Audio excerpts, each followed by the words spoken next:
اللہ وبرکاتہ۔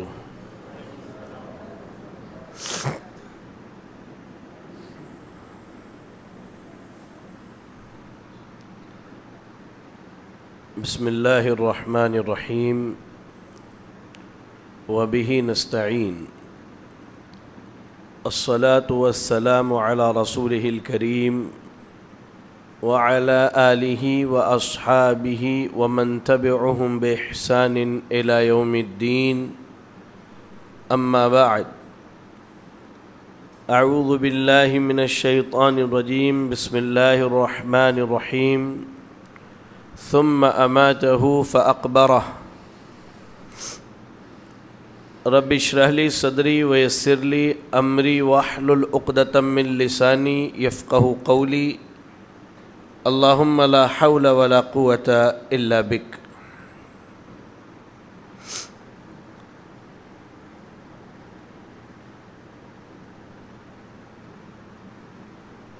قابل قدر بزرگ حضرات،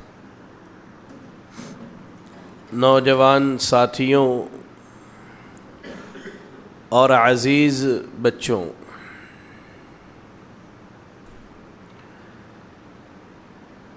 تمام تعریفیں اس اللہ رب العالمین کے لیے ہیں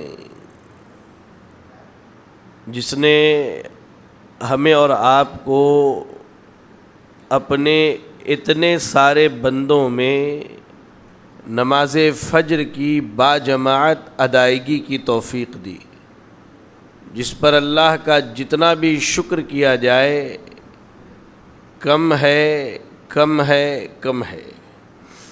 بعدہ درود و سلام ہو اللہ رب العالمین کے بھیجے ہوئے تمام نبیوں اور رسولوں پر، خصوصیت کے ساتھ امام الانبیاء، امام کائنات، رحمت للعالمین جناب محمد الرسول اللہ صلی اللہ علیہ وسلم پر۔ اللہم صلی علی محمد وعلی آل محمد کما صلیت علی ابراہیم وعلی آل ابراہیم انک حمید مجید۔ اللہم بارک علی محمد وعلی آل محمد کما بارکت علی ابراہیم وعلی آل ابراہیم انک حمید مجید۔ اس سے پہلے کہ بات شروع کروں، ایک گزارش ہے، سب قریب قریب آ کے بیٹھ جائے، قریب آ جائے۔ جو بزرگ ہیں ٹیک لگا کے بیٹھیں اطمینان سے، جو نوجوان ہیں وہ قریب آ جائے، قریب آ جائیں۔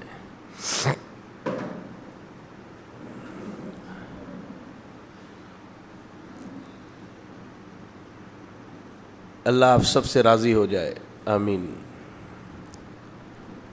آج کے درس میں مجھ طالب علم کو جس اہم موضوع پر بات کرنے کا حکم ہوا ہے وہ موضوع ہے قبر کی پہلی رات یا قبر کا پہلا دن۔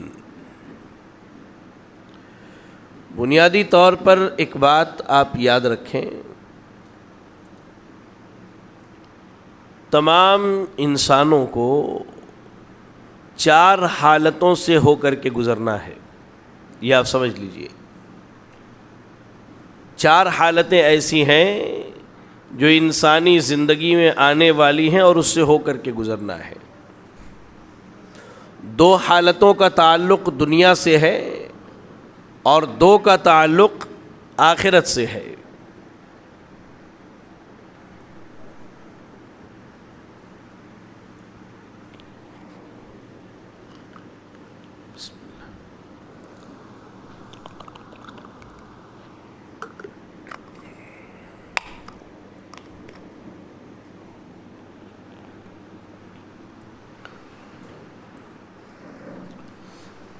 انسانی زندگی میں غور سے یہ بات سمجھیں، چار حالتیں ایسی ہیں جہاں سے ہم میں سے ہر ایک کو ہو کے جانا ہے۔ دو کا تعلق دنیا سے ہے اور دو کا تعلق دنیا کے بعد کی زندگی سے ہے۔ سب سے پہلی حالت انسان کا اس کی ماں کے پیٹ میں، جہاں وہ 9، 10، 11، 12 مہینے کی زندگی گزارتا ہے۔ پانی کا ایک حقیر قطرہ اللہ اسے خون بناتا ہے، پھر گوشت کو اللہ تعالیٰ ہڈی میں تبدیل کرتا ہے، ہڈیوں پر اللہ تعالیٰ گوشت چڑھاتا ہے، اللہ اس میں جان ڈال دیتا ہے، اور 9 یا 10 یا 11 مہینے تک انسان اپنی ماں کے پیٹ میں زندگی گزارتا ہے۔ یہ پہلی حالت ہے۔ دوسری حالت دنیا میں آنے کے بعد پیدا ہونے سے لے کر موت تک کے حالات ہیں، جو زندگی 60 70 80 90 100 یا اس کے اوپر تک چلی جاتی ہے۔ اب دیکھیے، ماں کے پیٹ کے مقابلے میں دنیا کی زندگی تھوڑی سی لمبی ہے۔ کیا ہے؟ تھوڑی سی لمبی ہے۔ وہاں 9 مہینے تھے، یہاں 90 سال ہیں۔ وہاں 9 مہینے تھے، یہاں 60 70 80 90 100 سال۔ اب اس کے بعد تیسری حالت انسان کی موت کے بعد ہے، مرنے کے بعد قبر کی زندگی ہے۔ اب یہ قبر کی زندگی جو ہے، یہ ماں کے پیٹ اور دنیا کی زندگی سے تھوڑی اور لمبی ہو جاتی ہے۔ اب آپ دیکھیے، جو لوگ ایک عرصے سے فوت ہو چکے ہیں، ایک زمانہ پہلے فوت ہوئے، وہ اپنی قبروں کے اندر ہے، 200 400 600 800 سال سے اپنی قبر کے اندر زندگی گزار رہے۔ ابو بکر صدیق رضی اللہ تعالی عنہ ہجرت کے 12ویں سال وفات پاتے ہیں۔ ہجرت کے 12ویں سال آپ کی وفات ہوتی ہے۔ ابھی ہجرت کے 1446 سال چل رہے ہیں۔ اگر آپ 1446 سے 12 نکال دیجئے تو ابو بکر صدیق اپنی قبر میں 1434 سال سے زندگی گزار رہے ہیں۔ سبحان اللہ۔ تو ماں کے پیٹ کی زندگی، دنیا کی زندگی، اور اس سے تھوڑی بڑی جو ہے قبر کی زندگی ہے، اور اس کے بعد سب سے بڑی زندگی یا تو جنت کی ہوگی یا جہنم کی ہوگی۔ اللہ سے دعا کیجئے اللہ ہمیں جہنم سے محفوظ رکھے اور جنت میں جگہ عطا فرمائے، آمین۔ اب یہاں غور کیجئے، ماں کے پیٹ میں جب بچہ ہوتا ہے تو اس کے لیے ہر طرح کی کوشش کی جاتی ہے۔ نہ دیکھتے ہوئے بھی انسان بڑے بڑے ڈاکٹروں سے رابطہ کرتا ہے، مہنگی مہنگی دوائیوں اور انجیکشنز کا استعمال کرتا ہے تاکہ اس کی حفاظت ہو جائے۔ دنیا میں آنے کے بعد بھی انسان کی جان کی اتنی قیمت ہے کہ انسان اپنی پوری زندگی کا کمایا ہوا مال لگا دیتا ہے 1 سیکنڈ کے سانس کے اضافے کے لیے۔ ان دونوں زندگی کی بڑی فکر ہوتی ہے، لیکن ان کے بعد جو تیسری زندگی آنے والی ہے یا جو تیسرا مرحلہ آنے والا ہے، اس کے بارے میں ہماری فکر کیا ہے؟ اور وہ ہے قبر کی زندگی۔ جی ہاں، قبر کی زندگی۔ اور ہم میں سے ایک آدمی کی قبر کی زندگی کب شروع ہوتی ہے؟ جب اس کی موت ہو جاتی ہے۔ اللہ نے کیا کہا؟ ثم اماتہ فاقبرہ۔ اللہ وہ ہے جو انسان کو موت دیتا ہے، پھر اسے قبر کی زندگی عطا کرتا ہے۔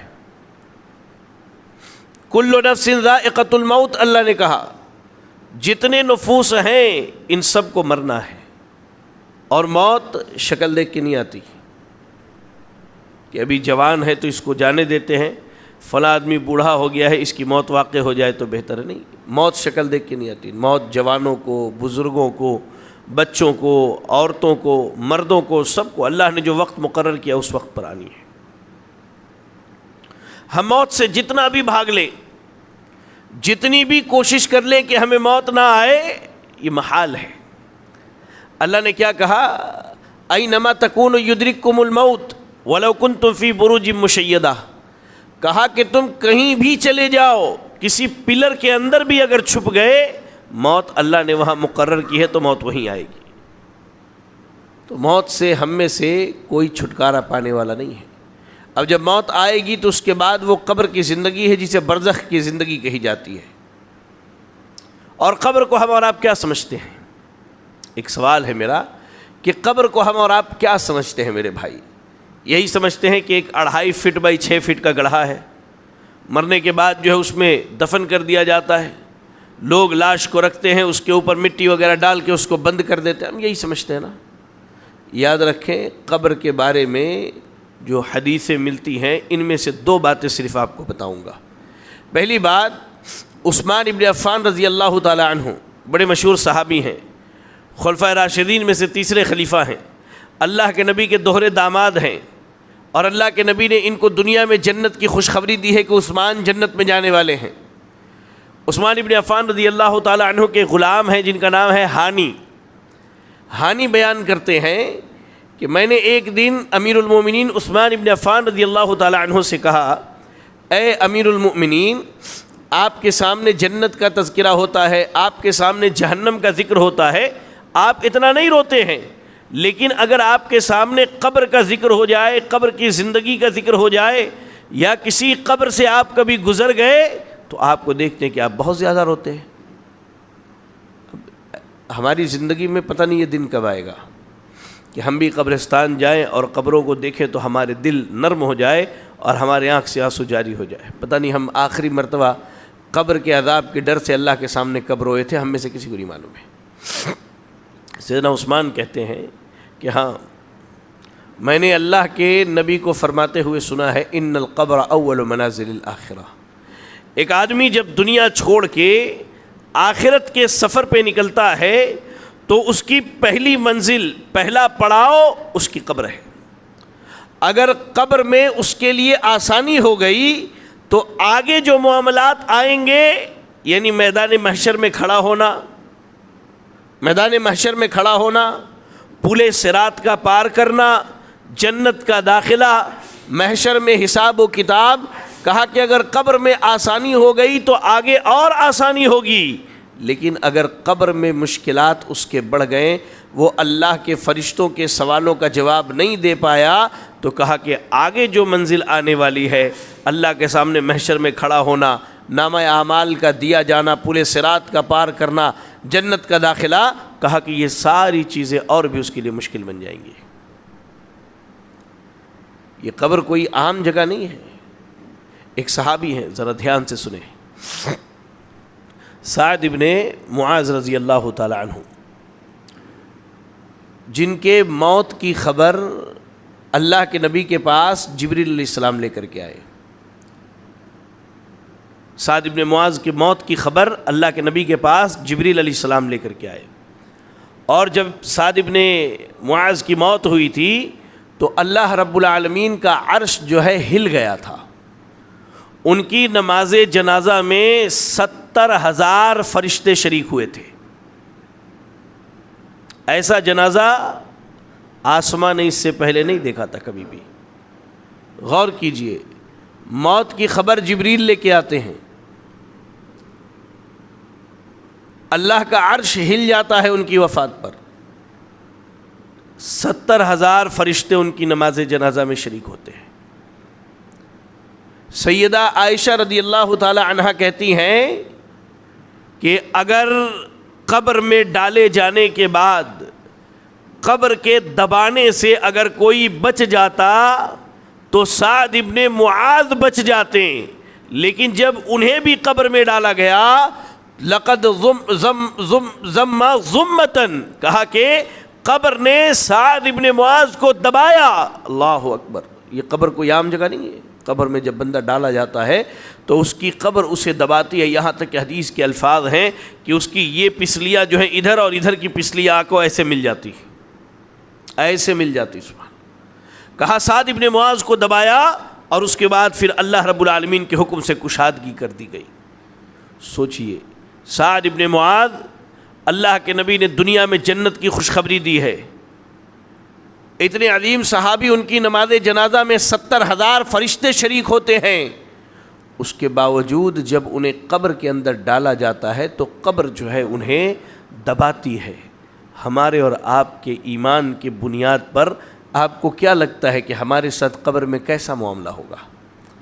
ہمارے اور آپ کے اعمال کی بنیاد پر کیا محسوس ہوتا ہے کہ ہم جب قبر میں ڈالے جائیں گے تو ہمارے ساتھ کیا معاملہ ہوگا؟ کبھی اس پر غور کیا ہے آپ نے؟ کبھی اس کے بارے میں فکر کی ہے؟ کبھی سوچا ہے؟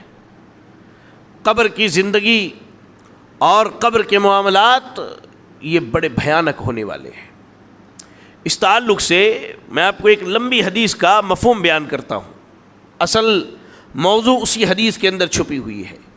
سیدنا براء ابن عازب رضی اللہ تعالی عنہ حدیث بیان کرنے والے ہیں، کہتے ہیں کہ ایک انصاری صحابی کی موت ہو گئی، ہم نماز جنازہ میں شریک ہوئے، جنازہ پڑھنے کے بعد لاش لے کر کے قبرستان پہنچے تو ابھی قبر کی کھدائی ہو رہی تھی، تو اللہ کے نبی بیٹھ گئے غور سے سنیں ان باتوں کو۔ اللہ کے نبی بیٹھ گئے اور کہا کہ جتنے صحابہ تھے سب اللہ کے نبی کے آس پاس بیٹھ گئے۔ اللہ کے نبی کے ہاتھ میں لکڑی کا ایک چھوٹا سا ٹکڑا ہے، آپ اس طرح زمین پہ اس کو مار رہے ہیں۔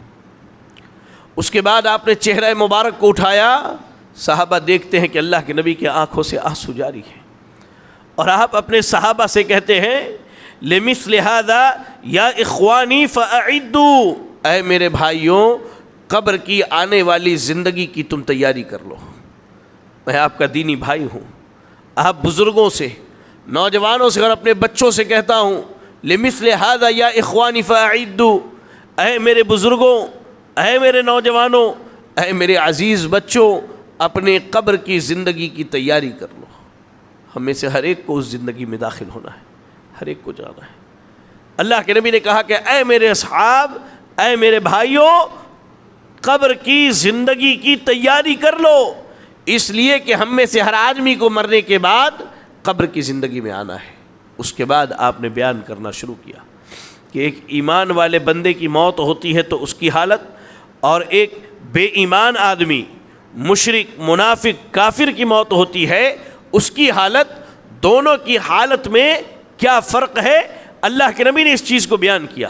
آپ نے کہا کہ جب ایک ایمان والے کی موت ہوتی ہے، دعا کیجئے، دعا کیجئے اللہ ہم کو موت دے تو ایمان کی حالت میں موت دے، آمین۔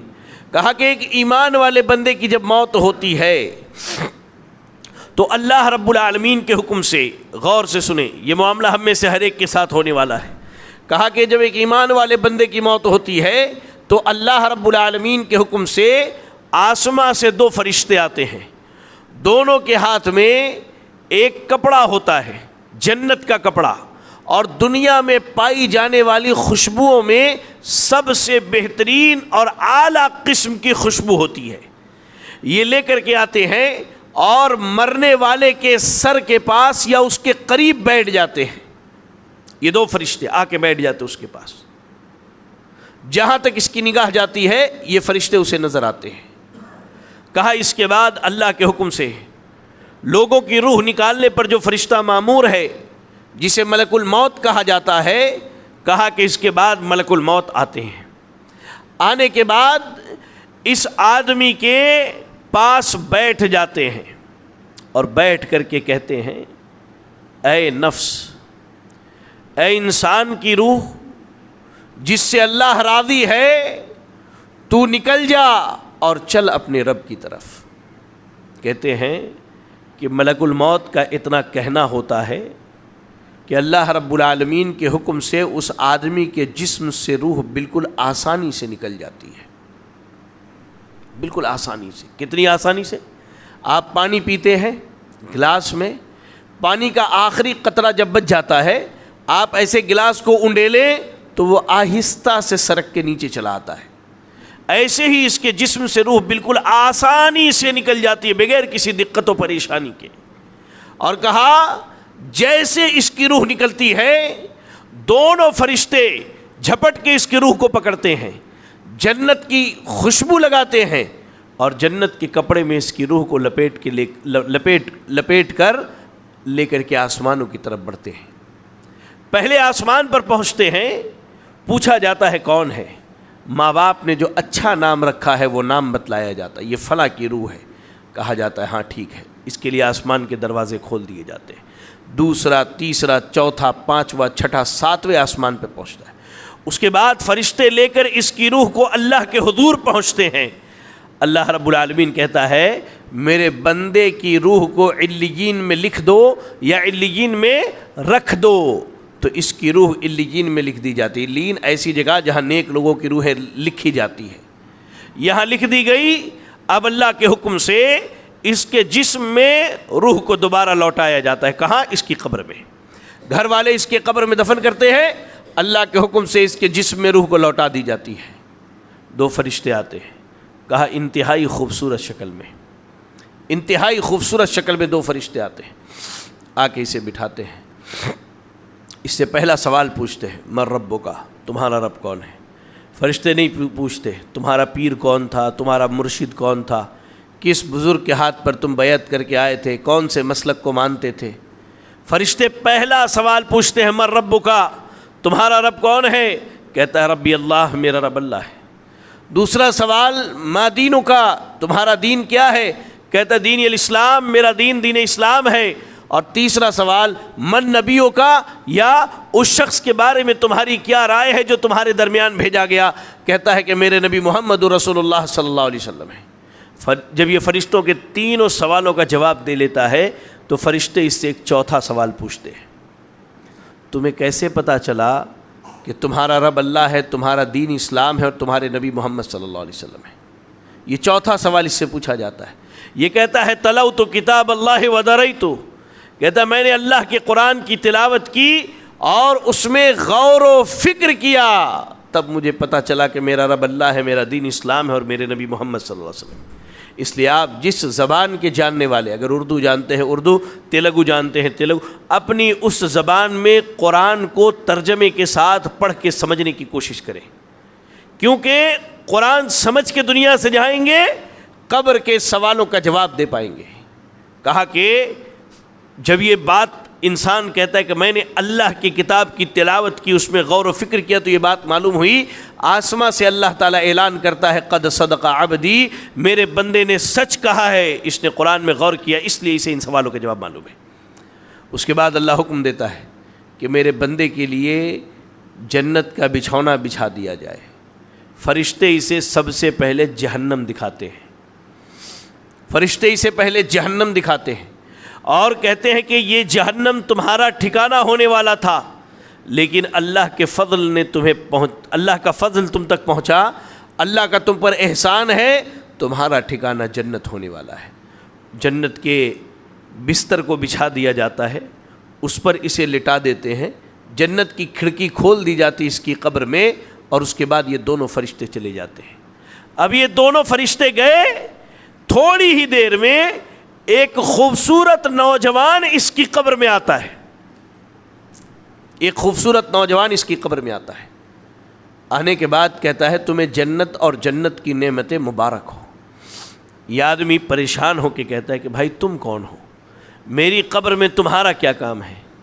کہتا ہے گھبراؤ نہیں، انا عملک الصالح، تم نے دنیا میں جو نیک عمل کیا ہے آج اسے اللہ نے انسانی شکل دے کر کے تمہارے پاس بھیجا ہے، میں تمہارے نیک اعمال ہوں۔ اللہ اکبر، میں تمہارے نیک اعمال ہوں، میں تمہارے نیک اعمال ہوں، اور میں تمہیں یہ بتانے آیا ہوں کہ اللہ رب العالمین نے تمہیں جنت کی خوشخبری دی ہے، اللہ نے تمہیں جنت کی مبارکبادی دی ہے۔ اس کے بعد یہ نوجوان چلا جاتا ہے اور یہ آدمی اپنی قبر میں قیامت تک کے لیے سلا دیا جاتا ہے۔ لیکن اس کے بالمقابل ایک بندہ وہ جو اللہ تعالیٰ کا نافرمان ہے، جس نے اللہ کی نافرمانیاں کی ہے، پوری زندگی شرک میں پڑا رہا، بدعات میں پڑا رہا، کفر و نفاق کی زندگی گزارتا رہا، اللہ کے نبی صلی اللہ علیہ وسلم فرماتے ہیں جب ایسے بندے کی موت ہوتی ہے تو کہا کہ دو فرشتے آتے ہیں انتہائی بھیانک شکل میں، اور ان کے ساتھ جہنم کے کپڑوں میں سے ایک کپڑا اور دنیا میں پائی جانے والی بدبو، گندی مہک، سب سے گندی مہک لے کر کے آتے ہیں۔ آنے کے بعد اس کے سر کے پاس بیٹھ جاتے ہیں یا اس کے پاس بیٹھ جاتے ہیں، جہاں تک یہ دیکھتا ہے یہ دونوں فرشتے اسے دکھائی دیتے ہیں۔ اللہ کے حکم سے ملک الموت آتے ہیں اور آنے کے بعد کہتے ہیں اللہ اکبر، اے خبیث روح نکل چل اللہ کے عذاب کی طرف۔ کہتے ہیں کہ اس کی روح جو ہے اس کے جسم میں بھاگنا شروع کرتی ہے، کبھی یہاں کبھی وہاں، کبھی ایسے کبھی ویسے، فرشتہ پکڑ کے زبردستی اس کے جسم سے کھینچ کر کے نکالتا ہے۔ اللہ اکبر۔ اور حدیث کے اندر مثال دی گئی ہے، ذرا غور سے سنیں۔ عورت جب آٹا گوندتی ہے اور عورت کے سر کے لمبے بال کا کوئی ایک بال آٹے میں گر جائے اور وہ اسے گوند دے، لا علمی میں علم نہیں لیکن اسے گوند دیا، جب وہ نکالتی ہے تو وہ بال ٹوٹ ٹوٹ کر کے نکلتا ہے، ایک بارگی پورا لمبا باہر نہیں آتا، وہ ٹوٹ ٹوٹ کر کے نکلتا ہے۔ کہا کہ اس بدبخت کی روح جو ہے اس کے جسم سے ایسے ہی ٹوٹ ٹوٹ کر کے نکلتی ہے، یہاں تک کہ جب نکلنا نہیں چاہتی، قرآن میں اللہ نے کہا فرشتے یضربون وجوہہم وادبارہم، فرشتے اس آدمی کے چہرے پر مارتے ہیں اور اس کے پیچھے کے حصے پہ مار کر کے اس کی روح کو اس کے جسم سے نکالتے ہیں۔ جب اس کی روح نکل جاتی ہے تو جو فرشتے جہنم کا کپڑا لے کر کے آئے ہیں اس کپڑے میں اس کی روح کو رکھتے ہیں اور وہ بدبو اس کی روح کو لگا دیتے ہیں، وہ جو گندی مہک لے کر کے آئے ہیں، اور لے کر کے پہلے آسمان پر پہنچتے ہیں۔ پوچھا جاتا ہے کون ہے؟ بتایا جاتا ہے وہ نام، جو برا نام جو اس کے ماں باپ نے اس کا دنیا میں رکھا ہے۔ کہا جاتا ہے اس کے لیے آسمان کے دروازے نہیں کھلیں گے۔ اللہ اکبر، اللہ اکبر۔ اللہ رب العالمین قرآن میں فرماتا ہے کہ ان کے لیے آسمان کے دروازے نہیں کھلیں گے اور یہ جنت میں اس وقت تک داخل نہیں ہوں گے جب تک اونٹ سوئی کے سوراخ سے پار نہ ہو جائے۔ اب اس کے روح کو اس کے جسم میں قبر میں لوٹا دی جاتی ہے، گھر والے دفن کر کے جاتے ہیں، اس کے روح کو اس کے جسم میں لوٹا دیا جاتا ہے۔ دو فرشتے آتے انتہائی بھیانک شکل میں، اس سے پہلا سوال پوچھتے ہیں من ربک، کہتا ہا لا ادری، ما دینک، ہا لا ادری، من نبیک، ہا لا ادری۔ پوچھتے ہیں تیرا رب کون ہے، تیرا دین کیا ہے، تیرے نبی کون ہے؟ کہتا ہے مجھے نہیں معلوم، یا کہتا اقول ما قال الناس، میں نے لوگوں کو جو کہتے ہوئے سنا میں بھی وہی کہہ رہا ہوں۔ کہتا مجھے نہیں معلوم میرا رب کون ہے، میرا دین کیا ہے، میرے نبی کون ہے۔ اللہ اکبر، اللہ اکبر۔ فرشتے اس سے چوتھا سوال پوچھتے ہیں کیا تمہارے درمیان کوئی ڈرانے والا نہیں آیا تھا؟ یہ کہتا نہ، نہیں آیا تھا۔ اللہ رب العالمین آسمان سے اعلان کرتا ہے کہ یہ جھوٹا ہے، یہ جھوٹا ہے۔ نبی اس کے پاس بھیجے گئے، قرآن اس کے طرف نازل کی گئی، اسے سمجھانے والے سمجھاتے رہے، لیکن اس نے قبر کی زندگی کی تیاری نہیں کی۔ آج یہ جھوٹ بول رہا ہے سوالوں کا جواب نہ دے کر کے۔ اللہ کے حکم سے اس کے لیے جہنم کے بستر بچھا دیے جاتے ہیں۔ پہلے فرشتے اسے جنت کا دروازہ، جنت کھول کر کے دکھاتے ہیں، کہتے کہ یہ جنت ہے، یہ تمہارا ٹھکانہ ہونے والا تھا، لیکن تم نے اللہ کی نافرمانیاں کی، اللہ کی گستاخیاں کی، تم نے شرک کیا، نفاق میں پڑے رہے، کفر میں پڑے رہے، اس لیے تمہارا ٹھکانہ جہنم ہے۔ جہنم کی کھڑکی کھول دی جاتی ہے، جہنم کے بستر پر اسے لٹا دیا جاتا ہے۔ تھوڑی دیر کے بعد انتہائی برے شکل میں ایک نوجوان آتا ہے، آ کر کے کہتا ہے تجھے جہنم اور اس کا عذاب مبارک ہو۔ یہ ناراض ہو جاتا ہے، بھڑک جاتا ہے، کہتا ہے تم کون ہو، میری قبر میں تمہارا کیا کام ہے؟ وہ کہتا ہے میں تمہارا برا عمل ہوں جو تم دنیا میں کیا کرتے تھے، میں تمہارا برا عمل ہوں جو تم دنیا میں کیا کرتے تھے، اور میں تمہیں جہنم کی خوشخبری سناتا ہوں، جہنم کی مبارکبادی پیش کرتا ہوں۔ اس کے بعد یہ نوجوان قبر سے چلا جاتا ہے۔ اللہ کے نبی صلی اللہ علیہ وسلم فرماتے ہیں اس کے اوپر ایک فرشتہ اللہ تعالیٰ مقرر کر دیتا ہے۔ اللہ اکبر۔ اللہ سے دعا کیجیے اللہ ہمیں اور آپ کو ایسے حالات سے محفوظ رکھے، آمین۔ کہا کہ ایک فرشتہ مقرر کر دیا جاتا ہے، فرشتہ ہتھوڑے سے اس کے سر پہ مارتا ہے، یہ زمین میں دھستا چلا جاتا ہے، اسے نکال کے لایا جاتا ہے، پھر مارا جاتا ہے۔ کہتے ہیں اس ہتھوڑے کا عالم یہ ہے کہ وہ ہتھوڑا اگر کسی پہاڑ پر مار دیا جائے تو وہ پہاڑ ریزہ ریزہ ہو جائے، وہ پہاڑ چورا چورا ہو جائے۔ قبر کے اندر اس بندے کو اسی ہتھوڑے سے مارا جاتا ہے۔ اللہ اکبر، اللہ اکبر۔ میرے بھائیوں، میرے بزرگوں، اپنے قبر کی زندگی کی پرواہ کیجئے، اپنے قبر کی زندگی کی پرواہ کیجئے جو آپ کی دنیا کی زندگی سے لمبی ہونے والی ہے، اور دنیا کی زندگی ہی آپ کے قبر کی زندگی کا فیصلہ کرنے والی ہے کہ آپ کی زندگی وہاں کیسی ہوگی۔ آپ نے جو حدیث سنی ابھی، اس میں ایک اہم بات یہ بتلائی گئی کہ قبر میں انسان کے اعمال کو اچھا ہو یا برا ہو اللہ تعالیٰ انسانی شکل میں بھیجتا ہے۔ بتائیے چلا کہ قبر کے اندر جو تکلیف، جو پریشانی، جو مصیبت ہے وہ یا تو بندے کے اعمال سے دور ہوگی یا اس کی مصیبت بندے کے اعمال کے بنیاد پر بڑھا دی جائے گی۔ اللہ کے رسول صلی اللہ علیہ وسلم فرماتے ہیں انسان کی جب موت ہوتی ہے تو اس کے پیچھے اس کی 3 چیزیں جاتی ہیں، 2 چیزیں واپس آ جاتی ہیں اور ایک چیز اس کے ساتھ باقی رہنے والی ہے۔ غور سے سنیے اس چیز کو، اور یہاں جتنے بیٹھے ہیں ہم سب کو مرنا ہے، اللہ کے پاس جانا ہے اور اپنے قبر کی زندگی میں زندگی گزارنی ہے۔ کہا کہ جب انسان کی موت ہوتی ہے تو اس کے پیچھے 3 چیزیں جاتی ہیں، اہلہ ومالہ وعملہ۔ جب اس کی موت ہو جاتی ہے تو اس کے گھر کے لوگ اسے دفن کرنے کے لیے جاتے ہیں، ومالہ، اس کا مال و دولت بھی موجود ہوتا ہے، وعملہ، اور اس کے اعمال بھی اس کے ساتھ جاتے ہیں۔ دفن کرنے کے بعد گھر کے لوگ واپس آ جاتے ہیں۔ آپ نے کبھی نہیں سنا ہوگا کہ باپ کو دفن کرنے کے بعد بیٹے نے اس خواہش کا اظہار کیا ہو کہ مجھے بھی میرے والد کے ساتھ ان کی قبر میں دفن کر دیا جائے، یا ماں کے دفن کے بعد بیٹی نے اس خواہش کا اظہار کیا ہو کہ مجھے بھی میری اماں کے ساتھ ان کی قبر میں دفن کر دیا جائے نا۔ قریبی سے قریب تر رشتہ دار ہو، آدمی کے قبرستان جانے کے بعد دفن کر کے وہ گھر کو چلا آتا ہے، ومالہ، اور اس کا مال بھی واپس چلا آتا ہے، اس کا مال بھی واپس چلا آتا ہے۔ کیسے؟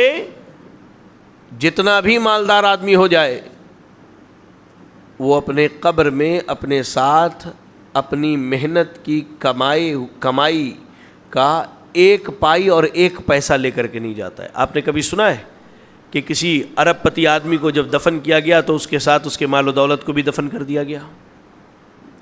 اللہ کے نبی حقیقت بیانی کرتے ہیں کہ آپ کے ساتھ قبرستان تک 3 چیزیں جاتی ہیں، آپ کے گھر بار، آپ کے اہل و عیال، آپ کے خاندان، رشتہ دار، دوست احباب، اور آپ کی مال و دولت، یہ دونوں چیزیں پلٹ کے چلی آتی ہیں، اور تیسری چیز جو آپ کا عمل ہے یہ بھی آپ کے ساتھ جاتی ہے، لیکن کیا ہوتا ہے، اس عمل کو آپ کے ساتھ آپ کے قبر میں دفن ہو جانا پڑتا ہے۔ آپ کا عمل کوئی آپ سے چھینتا نہیں ہے، آپ سے آپ کے عمل کو الگ نہیں کیا جاتا ہے، بلکہ آپ نے جو اعمال کیے ہیں ان اعمال کو لے کر کے اپنی قبر میں دفن ہو جاتے ہیں۔ اب یا تو اچھے اعمال ہوتے ہیں یا برے اعمال ہوتے ہیں، یہ آدمی پر ڈیپینڈ ہے، یہ آدمی کی ذمہ ہے کہ وہ اعمال کیسے کرتا ہے۔ کہا کہ یہ کیا ہوتا ہے، یہ ایک چیز آپ کے قبر میں آپ کے ساتھ باقی رہتی ہے۔ سوال یہ ہے میرا کہ اس چیز کی ہم نے کتنی فکر کی ہے۔ ہم 2 چیزوں کی بڑی فکر کرتے ہیں، ہم نکاح کرتے ہیں آل اولاد اور اپنی نسل کو بڑھانے کے لیے۔ اگر کسی نے نکاح کیا اور اس کی اولاد نہیں ہوتی ہے تو وہ کیا کرتا ہے، اللہ کی پناہ، وہ جو ہے دوسری شادی کی فکر کرتا ہے تاکہ اس کی نسل بڑھے۔ ہم اس کی فکر کرتے ہیں، مال و دولت کماتے ہیں، حلال حرام ہر چیز کی تمیز چھوڑ کر کے مال جمع کرنے کی کوشش کرتے ہیں۔ یہ 2 چیزیں جو واپس آ جانے والی ہے اس کی رات و دن ہمیں فکر ہے، لیکن جو چیز ہمارے ساتھ ہماری قبر میں باقی رہنے والی ہے اس کی فکر کتنی ہے اور اس کے تعلق سے ہم نے کیا کیا ہے۔ اللہ اکبر، آپ اس پر غور کیجئے۔ خصوصاً میں نوجوانوں سے کہتا ہوں، آج تو موت کا عالم یہ ہے کہ بالخصوص نوجوانوں کی اموات بڑی کثرت سے ہو رہی ہیں۔ آپ کو میں 2 مثالیں دیتا ہوں۔ یہی ہمارے چنئی کے قریبی دوست حافظ جاوید عثمان ربانی صاحب، بہترین جید عالم دین، جوانی میں فوت ہو گئے۔ ہمارے یہاں شہر حیدرآباد میں حافظ یعقوب صاحب، اللہ ان دونوں کی اور تمام اہل ایمان کی مغفرت فرمائے، بالکل نوجوان آدمی، بالکل نوجوان آدمی۔ 2-2.5-3 سال پہلے ایک بہترین طالب علم جو میرے پاس پڑھنے آیا کرتا تھا، ایک دم کم سن 20-22 سال کا نوجوان، حبیب میرا طالب علم، میں نوجوانوں کی بات کر رہا ہوں، اچانک موت نے ان کو پکڑا اور یہ دنیا کی زندگی سے چلے گئے۔ سبحان اللہ، یہ دنیا کی زندگی سے چلے گئے۔ اب ان کی آخرت کی زندگی شروع ہو گئی، قبر کی زندگی شروع ہو گئی۔ یہ جو اچھا کر کے گئے اپنے ساتھ لے کر کے گئے۔ سوال یہ ہے کہ ہم ابھی زندہ ہیں، ہم اس قبر کے بارے میں کیا فکر کرتے ہیں، اس قبر کے بارے میں ہم کیا سوچ رہے ہیں؟ اور میں نے آپ کو اس سے پہلے مثال دیا، دوبارہ مثال دے کے سمجھاتا ہوں کہ قبر کی زندگی کتنی لمبی ہونے والی ہے۔ سیدنا ابو بکر صدیق کی وفات ہجرت کے 12ویں سال ہوتی ہے۔ ہجرت کے 12 سال ہو گئے، ابو بکر صدیق کی وفات ہو گئی۔ آج ہجرت کے 1446 سال چل رہے ہیں۔ 1446 چل رہے ہیں ہجرت کے. جس طرح انگریزی کیلنڈر میں 2024 چل رہا ہے، عربی کیلنڈر میں 1446 1446 سال چل رہے ہیں.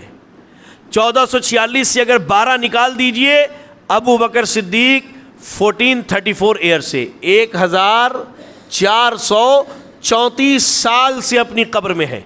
کب تک رہیں گے کوئی نہیں جانتا. آج ہماری موت ہو جائے، ہم کب تک اپنی قبر میں رہیں گے؟ جب تک قیامت قائم نہیں ہوگی. اور قیامت کب قائم ہوگی یہ اللہ کو معلوم ہے.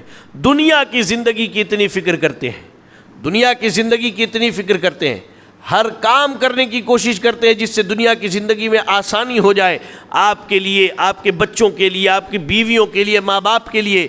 آخرت کی زندگی آسان ہو جائے، قبر کی زندگی آسان ہو جائے، اس کے بارے میں ہماری اور آپ کی کیا فکر ہے؟ اس پر کبھی غور کیا ہے؟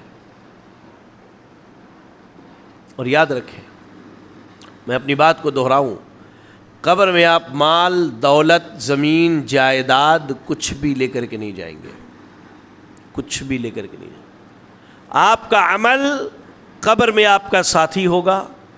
قبر میں کشادگی، قبر میں روشنی، قبر میں جنت کی نعمتیں، یہ ساری چیزیں آپ کے اعمال کی بنیاد پر ملے گی.